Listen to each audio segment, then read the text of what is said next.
আসসালামু আলাইকুম। আমরা আজকে যে টপিকসটা দেখব সেটি হচ্ছে যে আমরা কোনো ফাইল অথবা ফোল্ডার কিভাবে হাইড করতে হয় সেটি আমরা দেখব। সো শুরু করা যাক। আমরা যে ফোল্ডারটি হাইড করব, অ্যাট ফার্স্ট আমরা সেই ফোল্ডারের উপর মাউস ক্লিক করব অ্যান্ড রাইট বাটন ক্লিক করে প্রপার্টিজ এই অপশনে ক্লিক করি।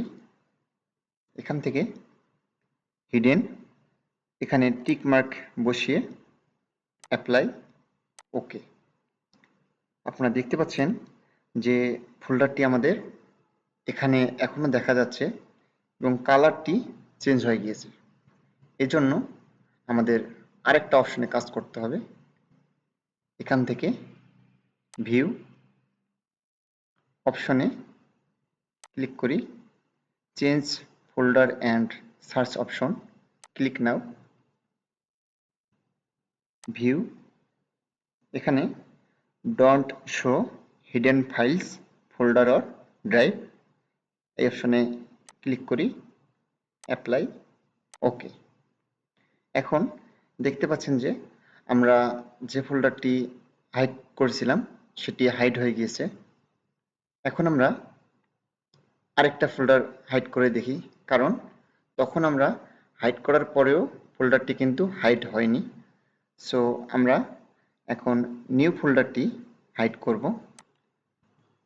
মাউসের বাটন ক্লিক করে রাইট বাটন ক্লিক করি, প্রপার্টিজ, হিডেন, অ্যাপ্লাই ওকে। এখন দেখতে পাচ্ছেন আমাদের এক ক্লিকই ফোল্ডারটি হাইড হয়ে গিয়েছে। কারণ হচ্ছে এখানে এই অপশনটি যদি আপনাদের শো থাকে তাহলে এটি don't show hidden files folder or drive এই অপশনে রাখতে হবে। আমরা ফোল্ডার হাইড করলাম, এখন আমরা একটি ফাইল কিভাবে হাইড করব সেটি দেখি। সেজন্য আমরা একটি ফাইল নেই, মাইক্রোসফট ওয়ার্ড ডকুমেন্ট একটা ফাইল নিলাম। সেম আমরা মাউসের বাটন ক্লিক করে রাইট বাটন ক্লিক করি, প্রপার্টিজ, হিডেন, অ্যাপ্লাই ওকে। দেখতে পাচ্ছেন আমাদের ফাইলটি হিডেন হয়ে গিয়েছে।